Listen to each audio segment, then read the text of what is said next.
যেটা বলতো সেটা একটা ছেলের গল্প। আমাদের সবার কাছে দুর্গাপূজা বিভিন্ন মাহাত্ম্য নিয়ে আসে, অনেক আনন্দ, অনেক খুশি। কিন্তু এমন অনেকে আছে যাদের জীবনে দুর্গাপূজাটা ঠিক কিভাবে মা দুর্গা তাদের কাছে আসে আর মা দুর্গা তাদের কাছে কি, সেরকমই একটি ছেলের কথা।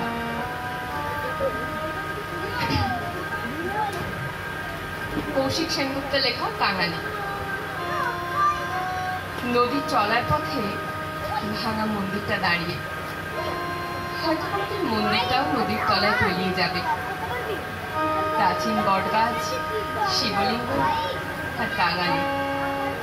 শিবরাত্রিতেই মন্দিরের কদর বাড়ে, আর বাকি কটা দিন কাঙালির ঠিকানা বলতে ওই মন্দির। মা বাবা কেউ ছিল, মাসির কাছে মানুষ, আর মাসিও হঠাৎ করে কেন চলে গেল, এই প্রশ্ন কাঙালি আজকাল আর করে না। দুবেলা আধ পেটা খাবার জোগাতে তাকে সারা দিন নদীর সাথে থাকতে হয়। কেউ নমস্কার করে একটা টাকা ছুঁড়ে মারলেই কিভাবে ডুবুরি হয়ে সেই রত্ন খুঁজে আনতে হয় একমাত্র কাঙালি তা জানে। বা কোনো সময় নিজের সারা গায়ে মাটি মেখে ভিক্ষে করার জাদু, সেও কেবল কাঙালি জানে। ভাটায় যখন নদী পাড়ের থেকে অভিমান করে চলে যেত, তখন সে মাটি দিয়ে মূর্তি বানাতো। কত রকম সেই মূর্তি! জোয়ারে সেই মূর্তি ধুয়ে জল হয়ে যেত। কাঙালির মূর্তি দেখে গ্রামের মানুষ বলতো, কাঙালির মূর্তি গড়ার হাতটা। কেউ কেউ ঠাকুরের মূর্তি দেখে দু চার আনা ছুঁড়েও দিত। নদীতে রোজ জোয়ার ভাটা হয়, আর কাঙালির হাতের আঙুলে জোয়ার লেগে থাকে। এক নিমেষে তৈরি হয়ে যায় মূর্তি। যখন মূর্তি বানায় তখন নদীতে কেউ টাকা ছুঁড়ে দিলেও কোনো ভ্রুক্ষেপ নেই। গত 2 বছর গ্রামে খরা। গ্রামের নানা লোকের নানা মত। কেউ বলে ভালো করে পুজো দিতে হবে, কেউ বলে যজ্ঞ করতেই হবে, কেউ বলে ঝাড়ফুঁক। গ্রামের তারিণী খুঁড়ো বলে বসলো, ওই কাঙালির হাতে দুর্গা ঠাকুর বানানো হোক, আর তাতে পুজো হলে ব্যাস সবাই এক বাক্যে রাজি। কেউ কেউ বলে ওই ছেলেটা তো পুচকি ঠাকুর বানায়, ও কি পারবে? মন্দিরের ভাঙা বারান্দায় কাঙালির 20 আনা গত বছরের কাঠামো দাঁড়িয়ে পড়লো। তাতে খড় মাটি নিয়ে কাঙালি ব্যস্ত। গ্রামের মানুষ দুবেলা পালা করে খাবার জোগান দেয়, আর সারাদিন ঠাকুর তৈরি। কাঙালি সারাদিন তাদের সাথে কথা বলে। দুর্গাকে জিজ্ঞাসা করে, মা আমায় ফেলে রেখে কোথায় চলে গেল? সরস্বতীকে ডেকে বলে, সরস্বতী দেই, তুই তো আমায় কোনোদিন পাঠশালায় গেলাম না বলেই মুচকি হাসে। লক্ষ্মীদেরও বলে, তুই তো আমায় পয়সা দিলি নি, গায়ে জ্বর হলে যখন নদীতে নামতে পারি না তখন উপোস। কার্তিককে বলে, ইস তুই কি সুন্দর, আর আমি অন্ধকারে আমাকে দেখলে সবাই মন্দভূত বলে। গণেশের কাছেও তার অভিমান, কেন সে ভালো মূর্তি বানাতে পারে না। আর কোনোদিন এমন হয়নি যে সে এত খেয়েছে যে তার পেটটাও গণেশের মতো। শুধু অসুর বানাতে গিয়ে বলে, তুই আমার খিদের মতন বলে নিজে নিজেই হাসে। এই 5 মা ভাই বোনের সংসারে কখন কাঙালি একজন হয়ে গেছে সে নিজেই জানে না। মূর্তিকায় রং পড়লো, আকাশে বাউন্ডুলে সাদা মেঘের দল। রোজ গ্রামের ছেলে মেয়েদের ভিড়, আর মাঝে মাঝে তারিণী ঘুরে এসে দেখে যায় আর বলে, আরে আমার জহুরির চোখ। পুজো আসছে, মহালয়ার তর্পণ করতে ঘাটে ভিড়। এই দিনে কাঙালির আয় সবচেয়ে বেশি হয়, কিন্তু এবারে সে জলে নামেনি। সেদিন সে মায়ের চোখ আঁকবে।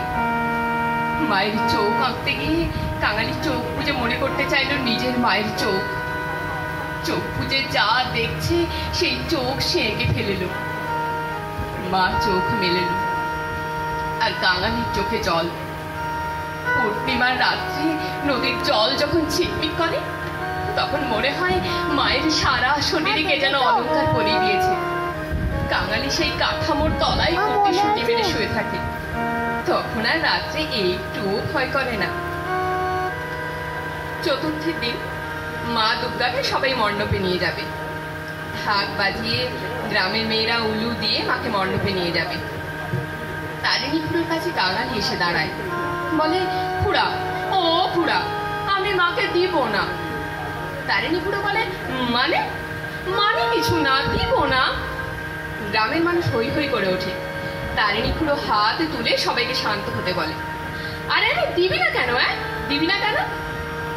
কাঙালি বলে, নিজের মা ভাই বোনদের কেউ দেয়? এ কথা শুনে সবাই হেসে ফেলে। আর কাঙালির মাথায় একটা গাট্টা মেরে বলে, গত 3 মাস বসে বসে খাওয়ালাম কি এর জন্য? ঠাকুর মণ্ডপে আসে। সপ্তমীর পুজো থেকে নবমীর সন্ধি পুজো পর্যন্ত কাঙালি সব সময় মণ্ডপের পাশে বসে থাকে। কত মন্ত্র, কত মালা, কত প্রার্থনা, কত ধূপের গন্ধ, প্রদীপের আলো। দশমীর চাঁদ আকাশে, সিঁদুর খেলা, ঠাকের বাদ্যি, তার সাথে তাসাপাটের হিন্দি সুরের দোলাধুলি, মাতাল হয়ে বোম্বেটে নাচ। কিসব দেখছে কাঙালি। কেমন যেন একটা অস্থিরতা কাজ করছে। কাঙালি ছুটে যায় তারিণী খুড়োর কাছে, বলে, খুড়া, ও খুড়া, আমার মাকে তুমি বিদায় দিও না, বিসর্জন দিও না। আমি রেখে দেবো মাকে। তোমাদের পুজো তো হয়ে গেছে, আমার মাকে আমায় ফেরত দিয়ে দাও, আমি রেখে দেবো মাকে। তারিণী খুড়ো কি বললো ঢাকের দাসার আওয়াজে শোনা গেল না।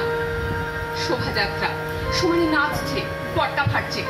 তখনও কাঙালি চিৎকার করছে, কারো মা চলে গেলে কেউ কি আনন্দ করে? যাকে তোমরা এই 4 দিন পুজো করলে তাকে তোমরা। কাঙালি ছুটছে আর বলছে, তারিণী খুড়া, ও তারিণী খুড়া। ছুটছে আর বলছে, তারিণী খুড়া, ও তারিণী খুড়া, আমার মাকে ফেরত দিয়ে দাও, ও তারিণী খুড়া, আমার মাকে ফেরত দিয়ে যাও। হঠাৎ সে হুমড়ি খেয়ে রাস্তার উপর পড়ে গেল। গঙ্গার ঘাটে হ্যাজাকের মরা আলু, 7 পাক ঠাকুর ঘোরানো হচ্ছে। কাঙালি বলছে, তারিণী খুড়া, আমি কখনো মাকে দেখিনি, ভাই বোন দেখিনি। আমার মা, আমার ভাই বোন। প্রতিমা গঙ্গায় ছপান করে পড়ল। গঙ্গায় তখন জোয়ার, জলের বুকে রাত্রি দিল এঁকে। কাঙালি মা বলে ছপাং করে জলে ঝাঁপ দিল। মা ডাকটা শোনা গেল না। ঢাক বাজছে। ঠাকুর থাকবে কতক্ষণ, ঠাকুর যাবে বিসর্জন। ঠাকুর থাকবে কতক্ষণ, ঠাকুর